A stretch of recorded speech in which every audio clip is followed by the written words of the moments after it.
Hey guys, welcome to Ace and Egg 518. Have you ever wanted to categorize the characteristics of a song into a list?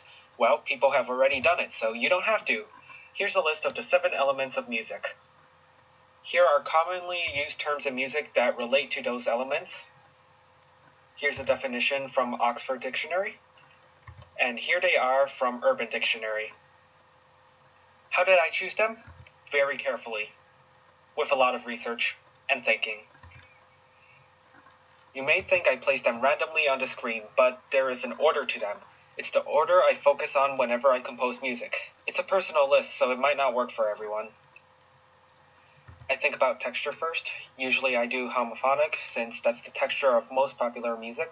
The idea behind putting texture first is that if you start composing in polyphonic, then decide you later want to do monophonic, you just wasted your time. Of course, you could delete one line and make a new composition out of it. This isn't something I actively think about when composing because I'm so used to going straight to homophonic texture. Then I come up with the pitch and rhythm. They'll form the melody. The reason why I say pitch is an element of music rather than melody, like most other places will tell you, is because melody is just pitch and rhythm, and I wanted to make this list as basic as possible. I put pitch first because I want my arrangement of notes to sound good next to each other before I think about giving them a length of time, but usually I compose both of them together. Sometimes the melody just pops in my head, and sometimes I play a few notes on my piano and one just pops up. Melody is early on because if I don't have a melody, then I don't have the other elements of music. I think about the arrangement of pitches and what the rhythm should be, and then I come up with a lot of melodies. Then I figure out the structure of the song.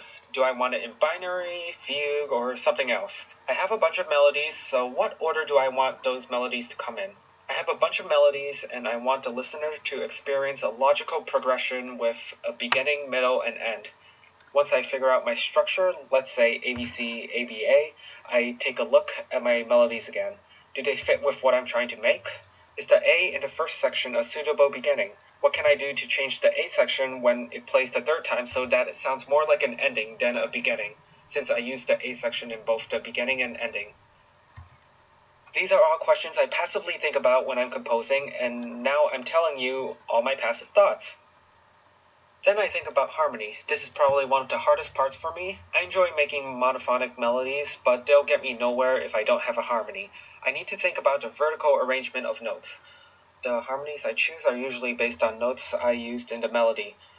I usually use triads or sevenths, sometimes I use 6 chords, sometimes I use 9th chords whenever I'm feeling colorful, but nothing really beyond that.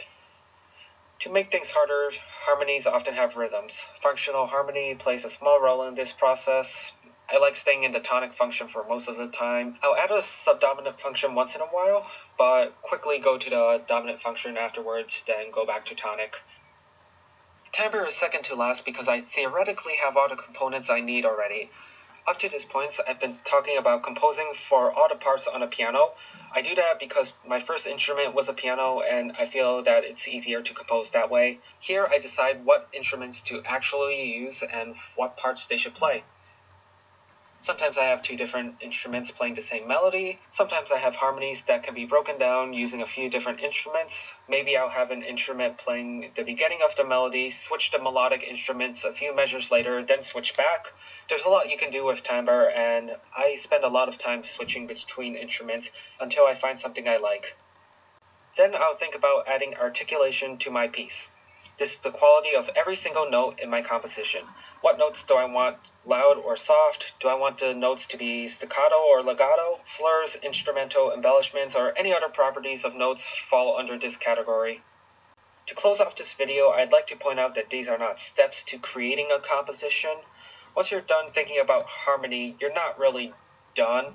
You might want to think about changing your harmony once you reach the timbre stage. Also, I don't think about these elements when composing, they just come naturally. This is just an organized way of thinking about music. And that's all I have for you today. I hope you understand the 7 elements of music and how they are used. Thanks for watching, and I'll see you next time.